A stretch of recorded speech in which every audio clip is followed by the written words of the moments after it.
और वो वीडियो जब अपलोड हो जाएगी तो सबको पता चल जाएगा कि इसके पीछे कौन है।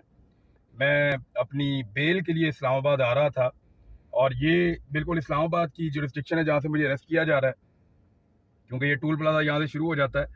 और अतर बिन साहब ने हमें एक बेल भी ग्रांट की हुई है, हमें उन्होंने बेल दी हुई है, तो ऐसी सूरत हाल में हमें गिरफ्तार करना गलत है। बहरहाल मुझे सुबह उन्हीं की अदालत में पेश होना था, इस्लामाबाद हाई कोर्ट में जाना था और वहां से जाके अपनी बेल हासिल करनी थी। तो इससे फर्क कोई नहीं पड़ता, ये मुझे अंदर बंद कर दें, ये मुझे जान से मार दें, ये कुछ भी कर दें, इससे कोई फर्क नहीं पड़ता। मेरे ख्याल में हमें अपना काम करना चाहिए। और जो सहाफी बाहर हैं उन सबसे मेरी गुजारिश है, आवाज उठाएं, बात करें और अपना काम करते रहें। काम नहीं छोड़ना आपने। देखें, मैं जुर्रत के साथ गिरफ्तारी देने जा रहा हूं, देखी जाएगी यार ऐसी तैसी। ये पीछे पड़ गए, बिला वजह बोलने ही नहीं दे रहे। और खास तौर पे ब्रिगेडियर राशिद साहब, ये जितना ही आप कर सकते थे मेरे ख्याल में इतना ही आप कर सकते थे, इससे ज्यादा आप क्या करेंगे मेरे ख्याल में।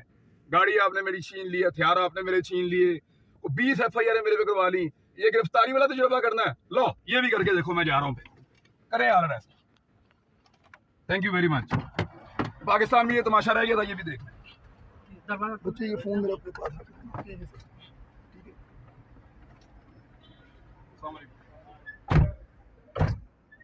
बंद कर दी भाई।